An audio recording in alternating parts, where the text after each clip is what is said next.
Hi everyone, my name is Allison Albert. I'm an attorney with Jacksonville Area Legal Aid, and I sue national banks. I sue them for all the horrible things they do to our communities.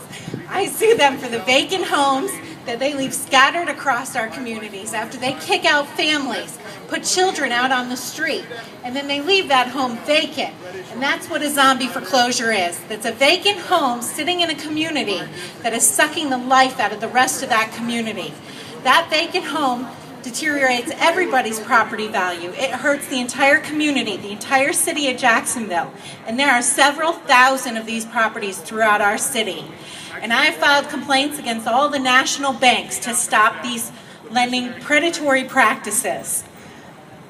These national banks, I'm not talking about our local banks, our credit unions. Those banks, those credit unions, they never come across my desk. I'm talking about the too big to fail banks. The banks that took our $700 billion in tax funds and then stole our homes from our families and aren't doing anything to clean up this mess. Several thousand properties in Jacksonville.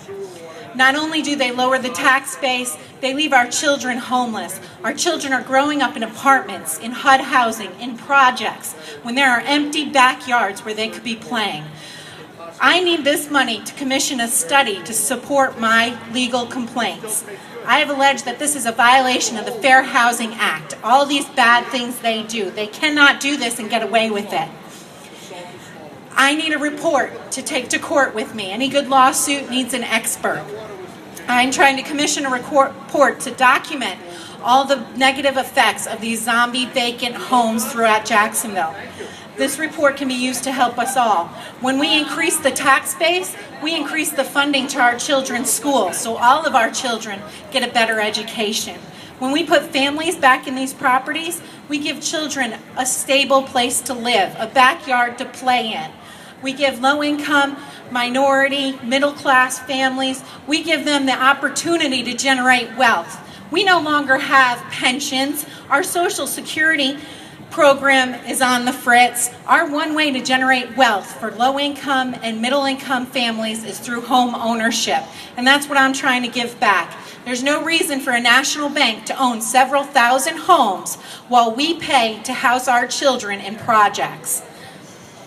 So what I like to say is a vote for legal aid is a vote against national banks and their predatory practices. And that's what I do. I sue banks and I need your help. Our goal is to put these families back in properties. We have partnered with other nonprofits. Once I get any money from my they're not class actions, but from my complaints, when I reach a settlement, that money goes directly to the city of Jacksonville, to a nonprofit that rehabs a property and puts a family back in there. We have also partnered with other nonprofits to track the benefits of this program for the children that are in those single-family homes. We have a system set up to track the next 20 years to see if there is a better graduation rate if you live in a home versus an apartment. Is there less likelihood of our children having asthma when they have a backyard to play in? Is there more generation of wealth when we have a community that takes pride in home ownership? The last thing our North Side needs is another HUD project. We need single-family homes helping people generate wealth and stop the cycle of poverty, to get our children to have backyards so we all don't have asthma. And so that's why I'm here. I need a report to take to court, and it all starts with being able to prove to the court what those damages are. So a vote for legal aid is a vote against national properties. Stop the banks from taking our homes. And I'm with Jacksonville Area Legal Aid, and my project number is 21,000. Woo! We're going to take back 21,000 properties and give them back to families. Thank you.